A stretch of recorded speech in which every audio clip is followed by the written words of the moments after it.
Welcome to Leadership Kung Fu with your hosts, Sandi Verrecchia and Jennifer Long. So welcome to another episode of Leadership Kung Fu, where we explore the leadership topics and challenges we encounter every day in our work as coaches.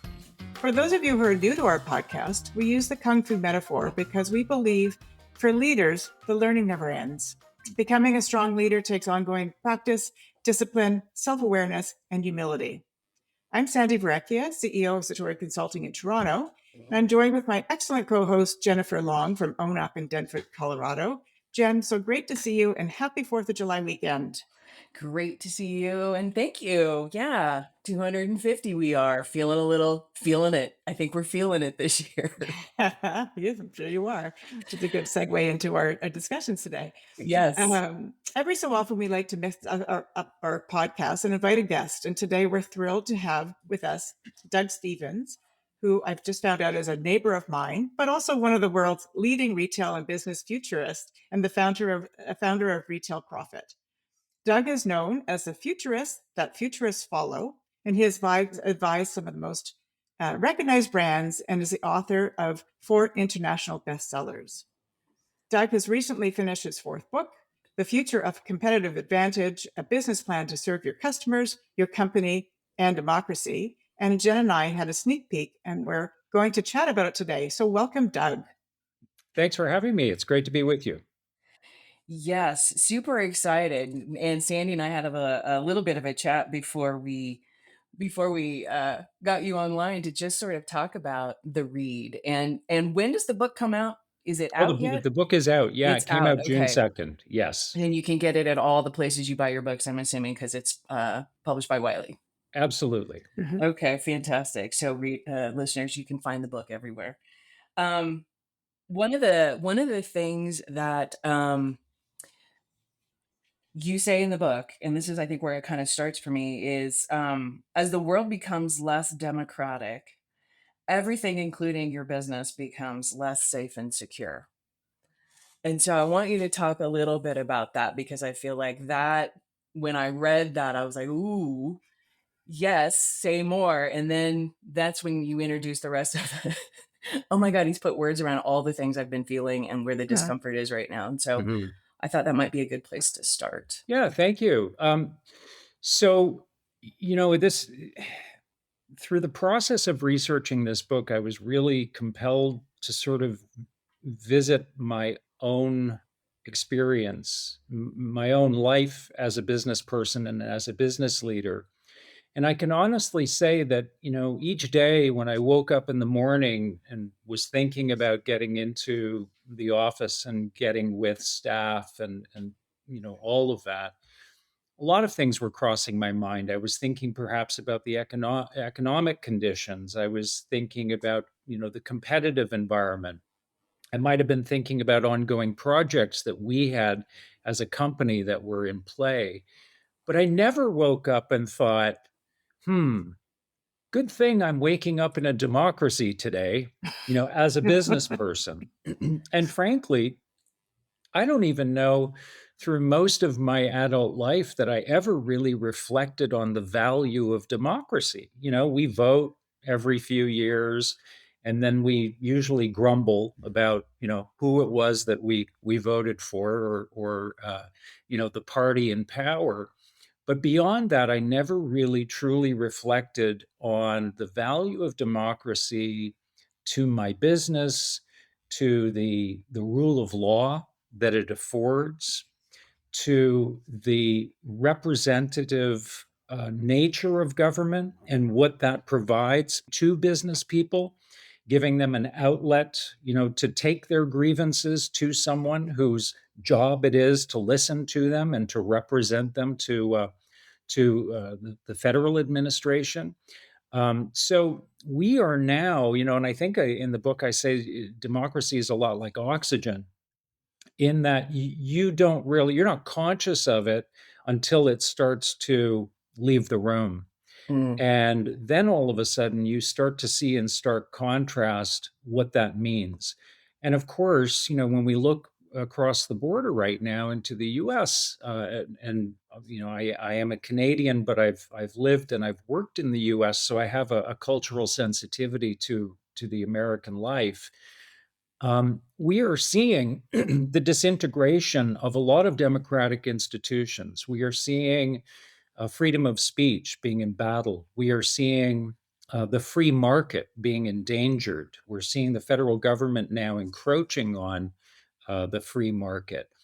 We are seeing, immigration raids that are dramatically impacting the workforce across sectors, whether we're talking about manufacturing or agriculture. So it's vitally important that we as business people wake up each morning and do take stock of the freedoms and privileges and rights that a democratic government affords us, and we should be doing everything in our power to defend that. Wholly agree. I wholly Yeah. agree. And Mhm. and it was just like, oof. And then I wanted you to say more. Sandy, you've got a question. Yeah, it's like, tell us more. So a lot of leaders, Doug, are trying to avoid politics altogether. But your book seems to argue that silence is no longer neutral. How should leaders think about the difference between political courage and political tribalism? That's a fantastic question, and I, like most people, and I'm sure you were brought up this way as well. You were brought up with the ethos that you never mix business and politics. These are two separate things, and they should never be mixed in the same conversation. And when you think about that, it's kind of absurd, really, because the political realm directly impacts business and the markets and policy and the economy, all of which are very important, of course, to business leaders. And the business world also impacts the political realm. As businesses become larger and more powerful, they gain a certain level of political power. That's very obvious. So the idea that these two things should never be talked about in the same conversation seems absurd. I think the better question is, when and how should we be talking about politics and business in the same conversations? And one thing I learned on this journey that the book took me on is that there really are some accepted guidelines on how to step into the political realm as a business, but do so in a way that is legitimate and responsible and doesn't undermine democracy. If anything, it strengthens it. I'll give you a good example. We of course know the brand Patagonia, Yeah. and they are famous for their dedication and commitment to environmental concerns. And one could argue that if there's a core value, if there's a cornerstone to that brand, it is environmental protection. I mean, really, the business was built for that sole purpose, to protect, to contribute to environmental causes. In 2017, I believe, don't quote me on that, but I think it was 2017, the Trump administration moved uh, to sequester federal lands in an area of the U.S. called Bears Ear Monument, which I believe is in Utah. Utah. Yeah. Yeah. And just a pristine national monument, millions of acres. And they were going to take a portion of that and open it up to tourism, to mining, and that sort of thing. And Patagonia immediately moved on that. They immediately moved into action. Within 24 hours, their website was changed to say, the president just stole your land, and began to educate their consumers about what had just happened and why. Not only was it an affront to environmental protectionism, but it was also illegal, because the president can't make that unilateral decision. That's an act of only an act of Congress can reclaim lands that have been given to the public. So within 24 hours, the website changed. I think within 48 hours, they had launched a lawsuit against the Trump administration. And for several years, this sort of bounced around in the courts. And ultimately, the land remained public and Bears monument remained intact. It's a good example, however, of when a brand can legitimately get involved in politics, because what Patagonia was doing was number one, defending a value that was core to its brand. It wasn't the whim of its founder or some political axe to grind on the part of its CEO. It was a value that was core to the brand, core to their consumer, and core to their employees. And the second thing was they were defending the rule of law. And every business leader ought to be on the front line whenever the rule of law is put into jeopardy, particularly when it's being put into jeopardy by your own government, because the rule of law is really the thing that protects every business from having property or assets seized, from undue coercion or corruption. So if we don't stand up in those moments, we really risk losing the very thing that protects each and every business in the economy. Fact. And it's a brave thing and it's a big ask. And that's kind of an interesting um, thing I was grappling with as I was reading the book. And so, just for the listeners to get a big understanding, like your book has three major ideas that I think appear to be central, right? So one is that what we've been talking about, that business can't thrive if society is failing, right? That weakening democratic institutions, declining trust, growing inequality, and an unaffordable education system ultimately undermine the markets themselves, which I think is absolutely, and the stories that you tell and the information you provide, I think is just stunning. Um, Another thing you talk about is trust becoming a strategic asset, right? This idea of radical trust um, as a hard competitive advantage. I want to talk about this. Companies that earn and sustain trust with employees, customers, and communities, and that's an ability to outperform competitors. And then the third area is about democracy, fairness, and education. Those are all business issues. And I Yeah. think that's a very interesting, because I've had conversations with executives on some of these things, and I was like, oof. Um, so I want to we've got some questions about each of those, and I know Sandy's got one that she's probably going to start with, so I'll just hand it to you. Sure, thanks. Yeah, so we tell employees that trust matter, and but when we're rewarding our reward systems, especially for CEOs, they overwhelmingly lean toward compensating for share price and short-term financial performance. So until executive compensation changes, aren't we simply asking leaders to behave against their own incentives? Um, yes. Uh, The short yes. answer. Yes, we are. We are. But at the same time, I think what we're asking leaders to do is recognize the unsustainability of the current situation. Give you an example. Um, Starbucks was having problems. They were having some pretty deep business problems of late. Revenues were lagging, customer loyalty was waning, uh, high turnover, et cetera, more competition. They brought in Brian Nickel, who was formerly with Chipotle.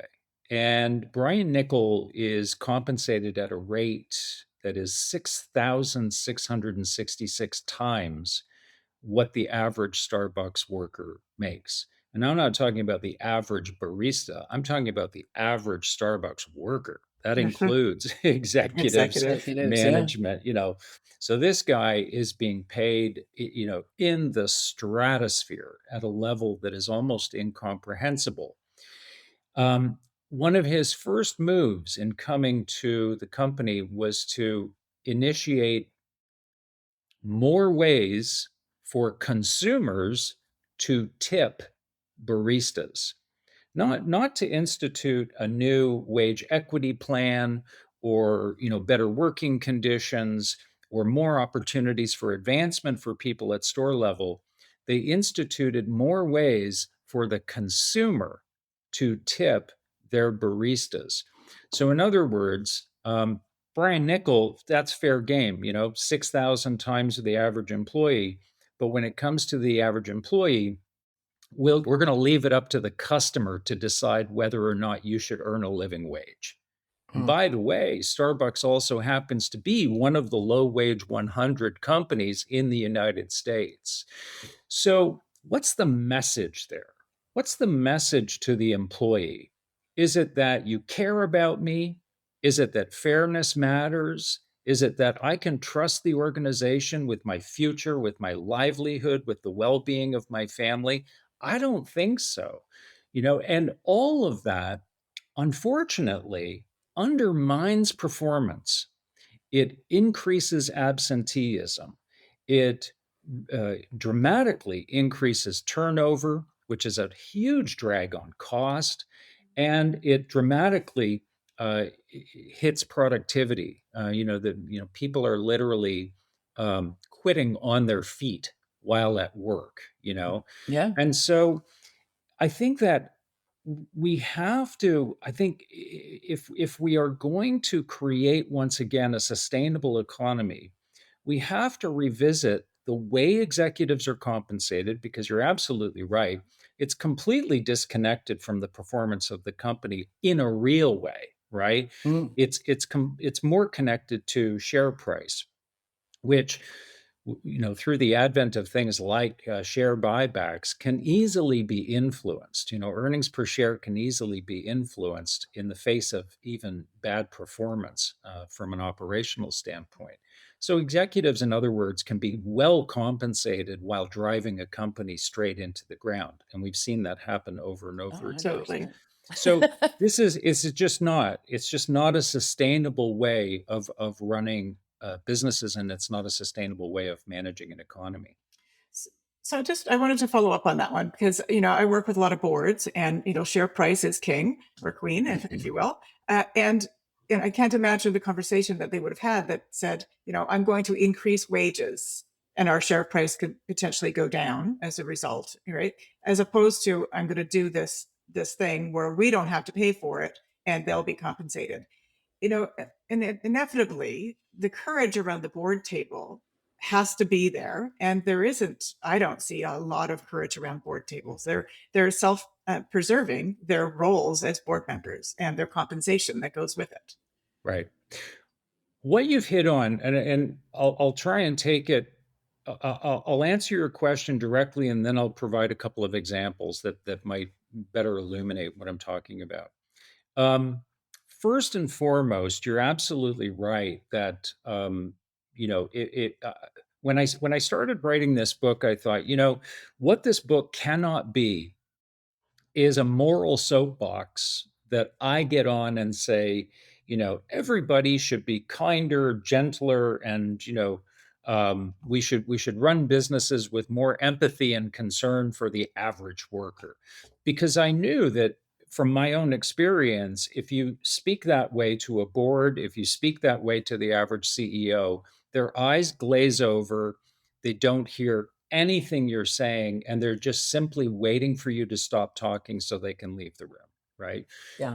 You're not going to win on that basis. What I discovered along the way is that there's an extremely compelling business case to be made for the things that I'm talking about. So when I'm talking about trust and fairness and collective human intelligence, there's an incredibly strong business case that shows that the results of doing that are tremendous. Businesses that exercise those values outperform businesses that do not. They live longer and they outperform. Give you an example of this in real time, and it's one I talk about in the book. If you go back to 1953 and you look at the 1953 shareholder report for General Electric, that at that time, just for reference, General Electric was an incredibly successful, innovative, dynamic company They were pioneering all kinds of new technologies. They were growing. They were just one of the most respected companies on earth. Countries around the world would look at General Electric and try and emulate, within their own borders, companies like that. They were kind of the gold standard. When you look at their share report, in order, they sort of said, first and foremost, we pay our employees a lot of money. And that's a good thing because it contributes to the prosperity, happiness, wellness of our employees, and that makes them more productive. The second thing they said was, we also pay our suppliers an enormous amount of money as well. And that's a good thing too, because that enables them to pay their people very well. And that just adds to the collective prosperity. You go through all the line items, we spend a ton on innovation, research, development.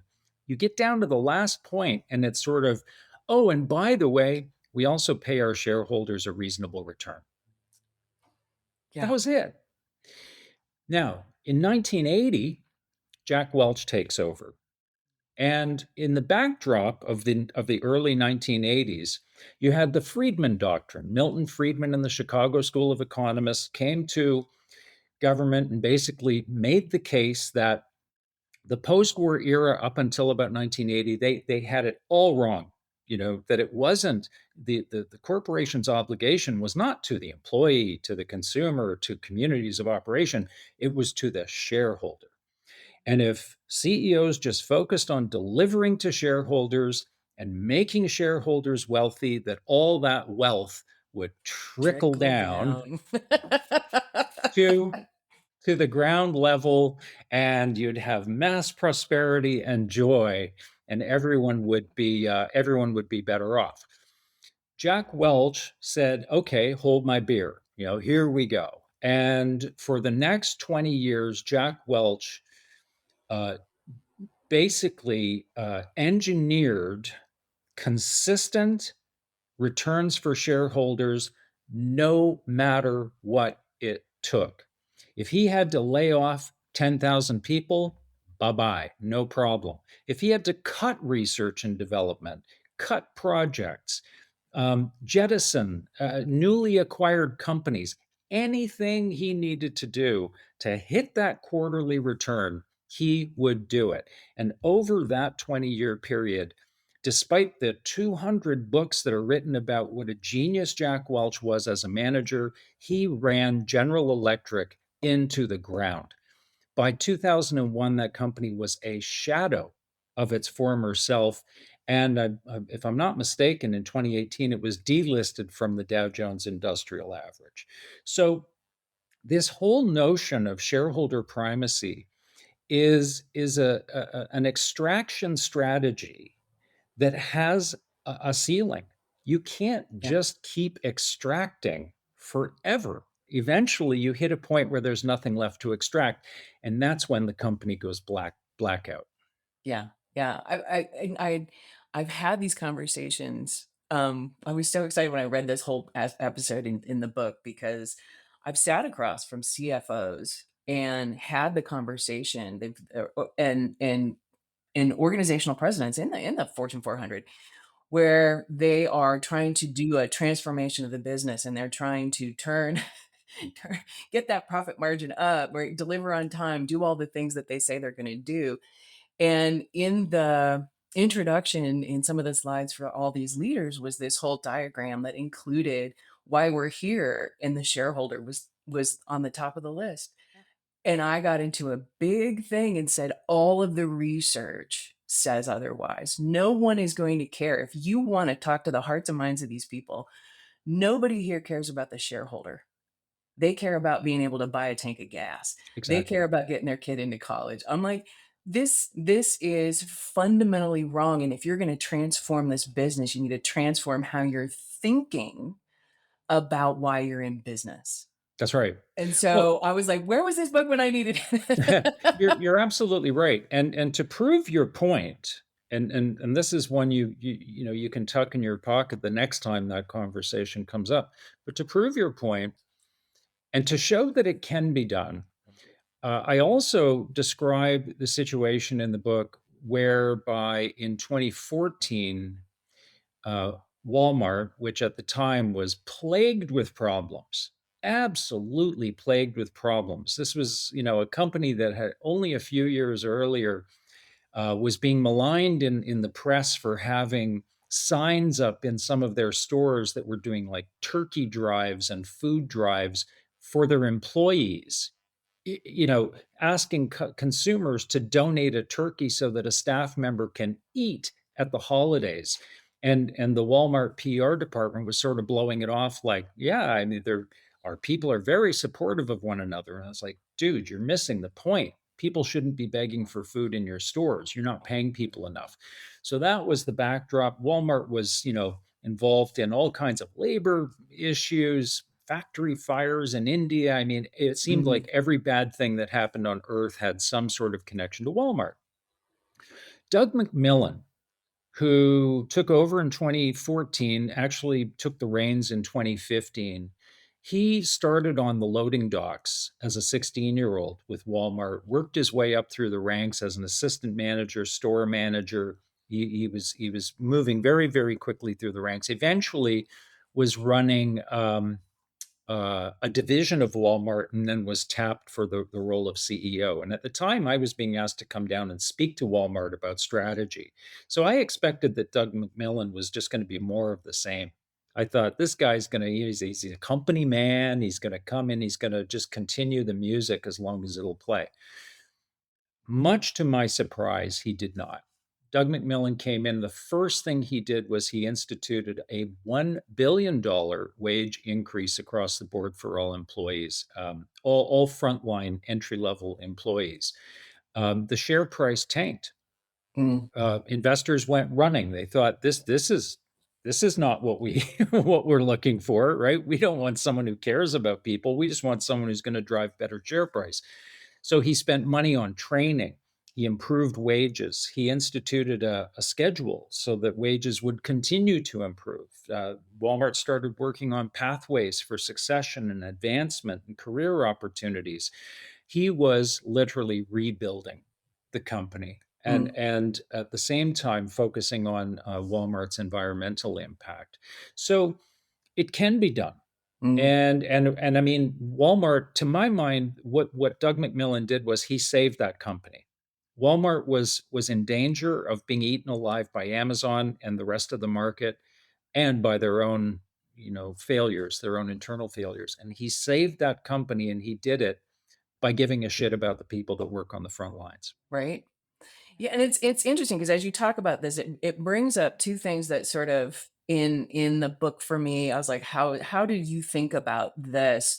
Because you talk about leaders have to have courage to do this, right?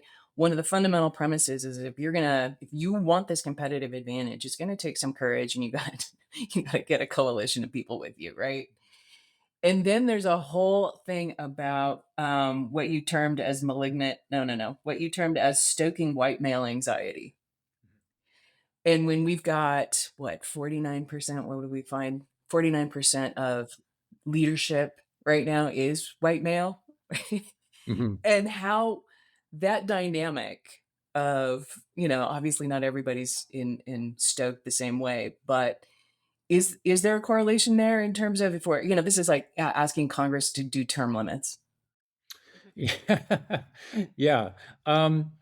So yeah, two points on that. So there's been obviously, over the last 20 to 25 years, maybe longer than that, you could potentially argue we go all the way back to the mid 1960s, forward. There's been a slow, painful sometimes, but steady progression forward where people who were not afforded the same rights and liberties and privileges suddenly began to obtain those, whether those were minorities, people of color, women, people with disabilities. The world slowly but surely and imperfectly was becoming a more fair place. And this previous world, this pre 1950s world of white male primacy And I include myself in being born in, being luckily born into that club, where you had, all of these innate privileges and all of these innate opportunities simply because you were male and you were white, and you happened to be born, in a democratic nation. It was like winning the lottery 3 times in a row. That increasing fairness in the rest of society created tremendous anxiety on the part of young white men in particular, because what they were seeing was they were seeing the lives that their fathers and grandfathers had enjoyed sliding away from them. They were no longer just moved to the front of the line, because of some privilege. They were now competing with other people on the basis of intellect, ability, skill, etc. And it's never the people who are oppressed to begin with within a society where the grievance lies. It's the people who had privilege and slowly lose that privilege. That's where you really find tremendous amounts of grievance. That was exacerbated through the automation and offshoring of the late 1970s and into the 1980s, where all of a sudden, having a blue collar union job was was disappearing. That opportunity was disappearing, and you were finding a lot of white manufacturing workers were kind of falling into poverty, falling into the underclass, and that became a bit of a political chip. Politicians began sort of using that anger, trying to harness that anger to create a sense of populism among that community, and they were doing it by basically pointing the finger at other people and saying the reason that you are downtrodden is because of these Mm. people that are coming to the country, or because of women who, don't understand that their place in society is in the kitchen or having children. They were stoking that anger for very political purposes. And we're seeing now the fallout of that. We're Hmm. witnessing this in real time, where this group has been sort of radicalized. So, does that make its way into the corner office? I suspect so. I suspect that there is this sense among many white male CEOs that they're trying to cling to that power. They're probably, in many cases, delighted to see diversity, equity, and inclusion programs go by the wayside, because Hmm. that removes a significant threat to their own security as well. The Again, the flip side of this, however, is that there's the business case, which I present in the book. And I was determined to present a business case because ultimately that's what we care about, right? Is the health and productivity of the business. The business case states otherwise. Diversity is great for business. Pay equity is phenomenal for business. Treating workers with dignity is fantastic. One of the strongest periods in economic history in North America was when unions were strong. All of these things that we have sort of pushed off the table are the very things that make for a very strong and robust competitive business. Yeah. Yeah, I would definitely agree. And I think you can draw a hard line to diverse teams are, and this will probably lead in where Sandy wants to talk about is the intellectual collectivism that you talk about. It definitely lends into better innovation, better critical thinking, better perspectives at the table, right? And over 20% better profitability Yeah. Yeah. And oh yeah, profitability. among, yeah. You know, Doug, it sounds like Jen and I talk about a lot of these themes in many of our podcasts, and so we're behind you on all of this. But what really needs to shift? What do you think is the fundamental shift that organizational leaders could do, you know, soon to make things better? I think what we're witnessing play out in real time is we're coming to the end of the era of extraction. I think that if you sort of look at it this way, from 1945 to 1975, what you had was an era of bipartisan contribution to the strength and health and vitality of the middle class. And that came through worker protections, it came through union protections, it came through things like Social Security and Medicaid and Medicare, and a lot of the social programs that we saw, universal health care in Canada, for example. It was a bipartisan commitment to strengthening the middle class. And what did we see during that period of time? Mass prosperity like we have never seen before. More people moving up in society, more people acquiring the trappings of middle class life, more people attaining university educations, to the effect to an effect that we have never seen before in history. We were becoming more educated, more prosperous. Retail and business and the business sector couldn't even keep up. I mean, businesses were just exploding. A lot of the businesses we see in our landscape today, again, I'm a Canadian, so, Shoppers Drug Mart, Tim Hortons, all these companies that we take for granted, they're all products of that era of mass prosperity. From about 1980 forward, that changed. And we started shortchanging the middle class in order to line the pockets of the wealthiest in both the United States and Canada. And we have come to a point now, maybe AI is the last frontier of extraction, but we've come to a point where there is nothing left to give. We've pushed the middle class into the working class into the underclass.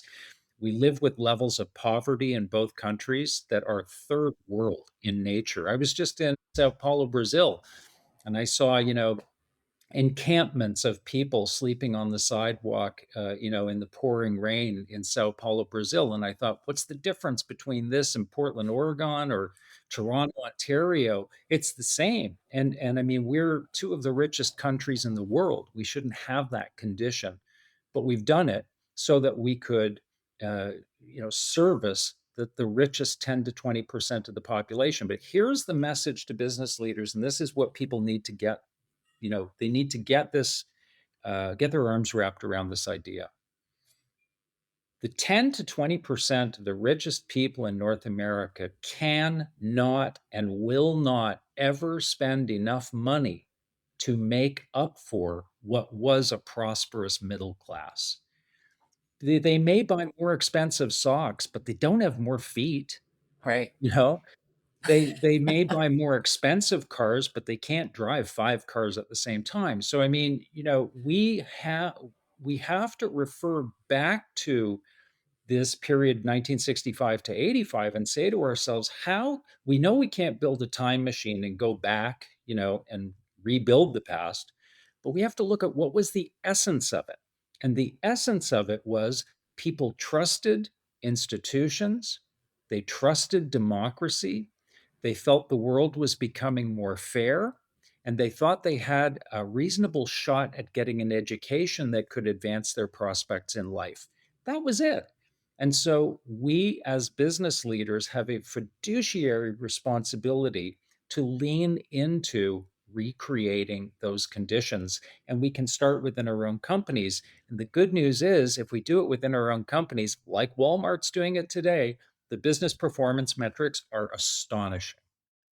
So there's my Right. case. Ladies I and love it. I love it. And Yeah, it's and perfect. and his 3 pillars again are trust, fairness, and collective intelligence, which I think the whole idea, the information you present around education and what's happened to higher education and where people are in their learning, and the the dumbing down of people through social platforms and all of that stuff is really, really meaty reading. And so what I would say to people listening is there's all the stuff you've been feeling and the discomfort is Doug puts a really good, solid understanding, fact-based story augmented understanding of why you're feeling the way you're feeling, and then offers an very interesting plan, right? Because we're talking about a business case and a plan for leaders to really consider investing, socializing, acting on, as a response to this, to move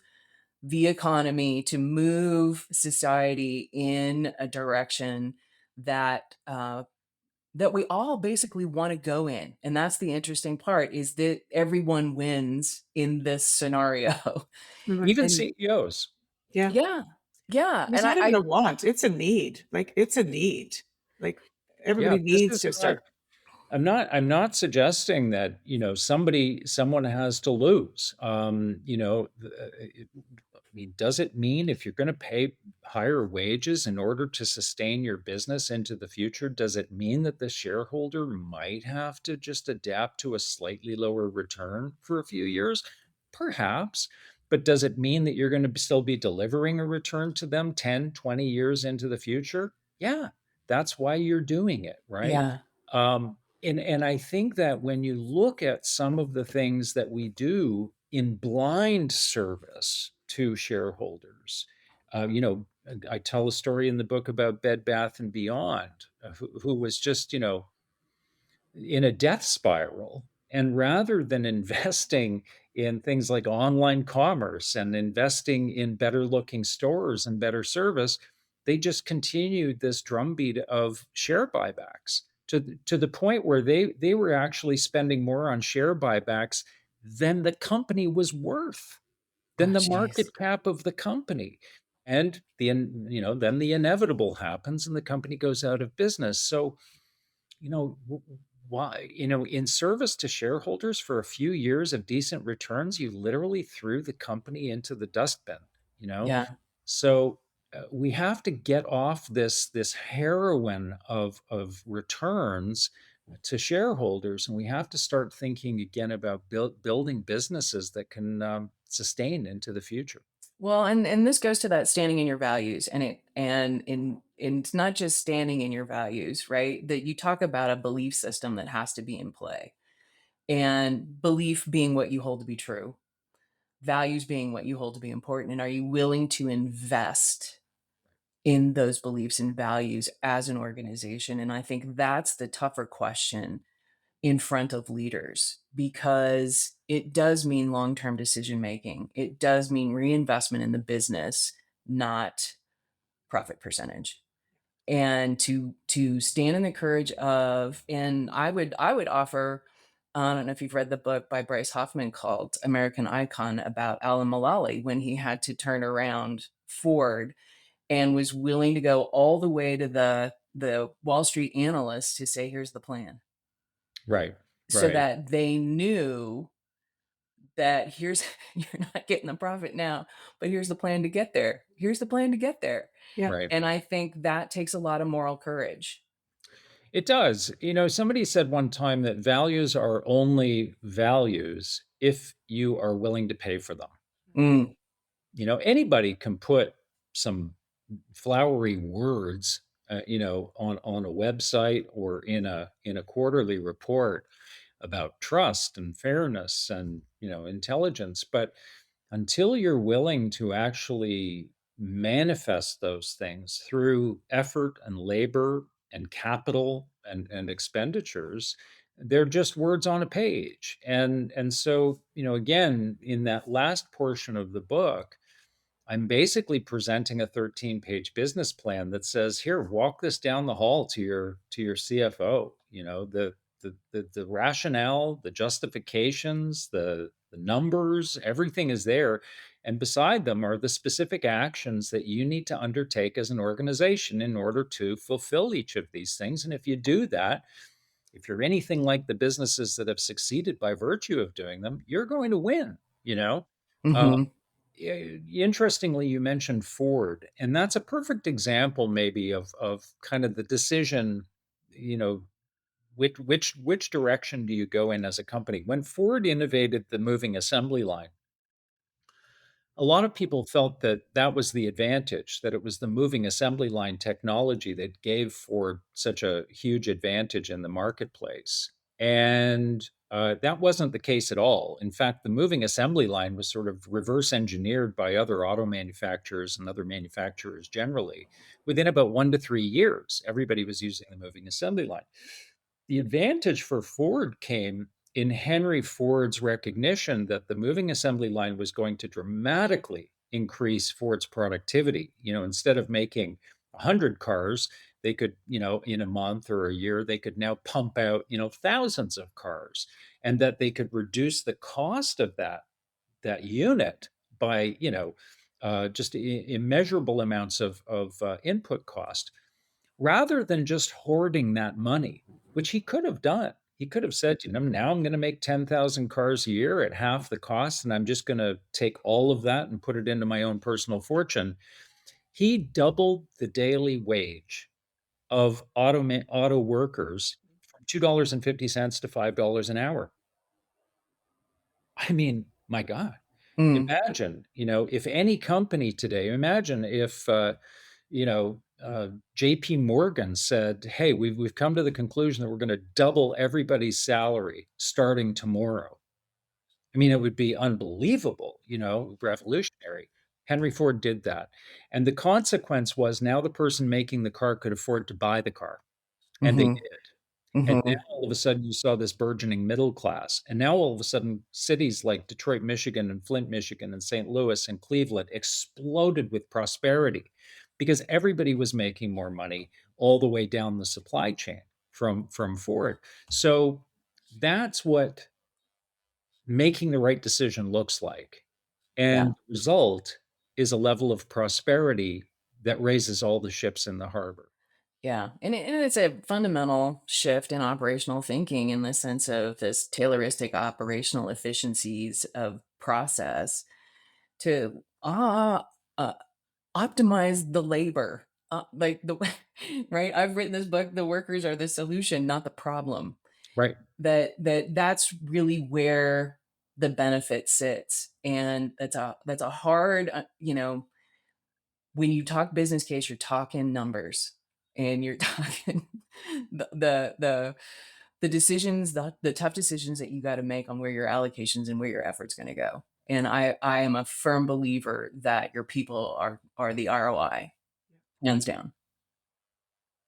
And if they're not, then they're the sand in the gears.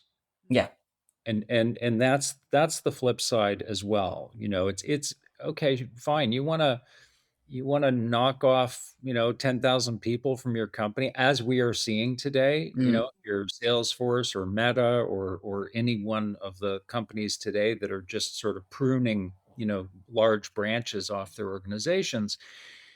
That's fine, but the morale, that you are the walking wounded that are remaining in the company are now such a drag on productivity, Mm-hmm. and the absenteeism that creates, and sort of the quiet quitting that creates internally. We're not able, accountants love to be able to draw straight lines to numbers. Well, try and figure that one out. I don't think anyone can really figure out what the toll is that, bad management of people costs, but we know it's there. Yeah. Absolutely. What we do know is from really credible study is we know that when you pay people properly, when you pay people fairly, when they come to work with their dignity and they leave with their dignity, when they trust their employer, and when they share that sense of trust with their customers, that the increase in productivity is substantial. The decrease in absenteeism is remarkable. One example is, Costco is noted for treating their employees incredibly well. They pay them disproportionately better than most other retailers do. Great benefits plan, great employee culture. They have 8% turnover at Costco. They have 60% turnover at Walmart. So I don't know, you be the judge, right? Yeah. They have 9% compounded annual growth at Costco. They have 3% at Walmart. They have, $800,000 per employee in productivity each year at Costco. They have 300,000 per employee at Walmart. So which company would you rather be invested in? Yeah. I'd rather be invested in the one that's paying their people really, really well. Yeah. Yeah. Yeah. And Yeah. it's interesting because I've seen some of my clients take, have uh 4,000 in, 4,000 out every year. And they're like, how do we stop the bleeding? And so they've gone to pay. And then they were under the assumption that that was the answer. But that's not the whole story, right? That's just one piece of the plan. Yeah. It's one piece of the plan, but it's kind of an essential thing. And in the book, I talk about the difference between fairness and equality, and it was a very I had to be very careful when I was saying this, but my point was that when we talk about equality in corporate settings, it kind of raises the hair on the back of people's necks, right? Because they think, well, wait a minute, hang on a second. What do you mean by equality, right? We're not going to become a socialist company where everybody, is paid the same. I'm not talking about equality, I'm talking about fairness. And fairness simply means that you get paid what you should be paid for your contribution. You are paid in accordance with the contribution that you make to the company. So whatever your effort is, we are going to pay you fairly for that.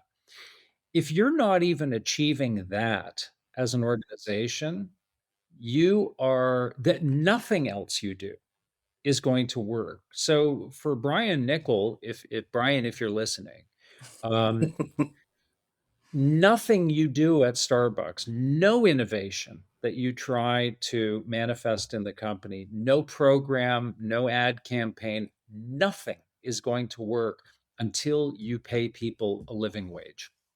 And I do think he's an avid listener of Leadership Kung Fu. So, There you chances go. are he will hear this. There you go.